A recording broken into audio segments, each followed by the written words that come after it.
नमस्कार शेतकरी मित्रांनो, बघणार आहोत आजच्या शेतकऱ्यांसाठी महत्त्वाच्या ठळक बातम्या।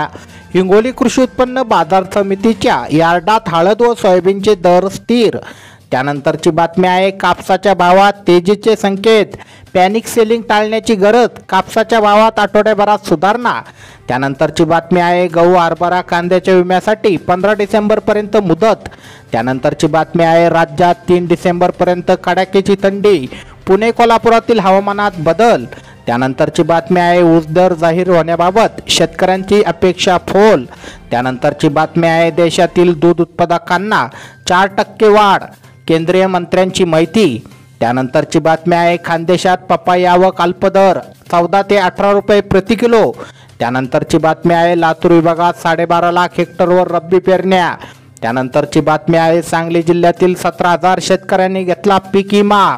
त्यानंतरची बातमी आहे खानदेशात मक्का लागवड सुरूच। त्यानंतरची बातमी आहे बार्शी सोलापूर बाजार समितीच्या निवडणुकीसाठी तारीख पे तारीख।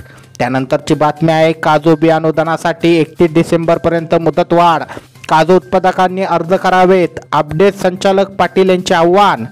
त्यानंतरची बातमी आहे सरत्या वर्षाच्या शेवटच्या महिन्यात गॅस सिलेंडरच्या किमतीत वाढ, लालपरीचा प्रवासही मागणार। त्यानंतरची बातमी आहे संत्रा उत्पादकांच्या भरपाईचा मुहूर्त केव्हा। त्यानंतरची बातमी आहे 18,000 क्विंटल सोयाबीनची खरेदी, नांदेड जिल्ह्यातील स्थिती। त्यानंतरची बातमी आहे आंबा पिकाला विम्याचे कवच। त्यानंतरची बातमी आहे गाळप सुरू होऊन 15वाडा उलटला, पण ऊस दराबाबत कारखानदार गप्पच। त्यानंतरची बातमी आहे भात खरेदीसाठी 28 केंद्रांना मंजुरी। त्यानंतरची बातमी आहे राज्यात नवे सरकार येणार 5 डिसेंबरला, मुख्यमंत्र्यांचे नाव अजूनही गुलदस्त्यातच।